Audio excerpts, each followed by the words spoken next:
Hello my dear friends, welcome to my channel. Till now we discussed about our model package and then we discussed about our DAO package or an repository class and then we discussed about our service layer, and in our previous video we learned that how we can handle any type of exception in our Spring Boot application. Now my dear friends, in this particular video we will discuss about controllers and then we will see that how we can handle different type of HTTP request for our Spring Boot RESTful application. So let us start our discussion on controllers. So here I have created a package for our controllers, and inside our package I have created a customer controller.java class. So let us discuss about our controllers. So my dear friends, when we have to create an REST controller for our application, then in that case we can use an annotation that is @REST controller. So when we mark any class with this particular annotation, then our JVM treats the particular class as controller class. And here you can see that we have used one more annotation, that is request mapping, and here we are passing a path value to our request mapping annotation. So before moving further, let me first tell you about the significance of this particular annotation and about its path value. Friends, here you can see that we are also having an Spring Boot application class, and this class is having a main method. So this particular class will be used to run our Spring Boot application. So let me first run our application. And friends, here you can see that we are having an application properties file, and our server is currently listening on 8081 port.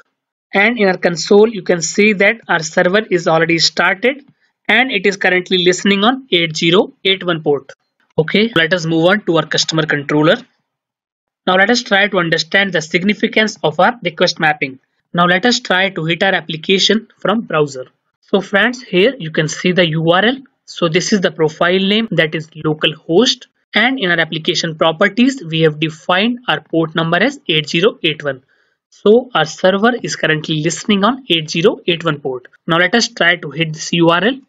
So here you can see that we are getting some response from our server. Now let us discuss about our request mapping and its path value. So this request mapping annotation is used within controller class, and the path value which we are passing to our request mapping annotation is used to identify the particular controller. Let us try to see this in our browser. So this is our application URL. Now let us try to append the value of our request mapping with our application URL. And now let us try to send this request to our server. So here you can see that we are getting some response from our server.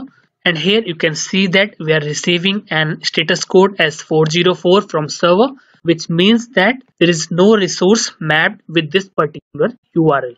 So what is actually happening in background is that the request which we are trying to hit from our browser window is reaching to our server, and then it is looking for the resource with this particular path, that is programming with Chetan. So the request is reaching to our customer controller as it is mapped with this particular path, that is programming with Chetan. But as there is no direct mapping of the resource with this particular URL, that is why we are getting an 404 or no resource found error in our browser. So I hope that you are able to understand about the request mapping and its path.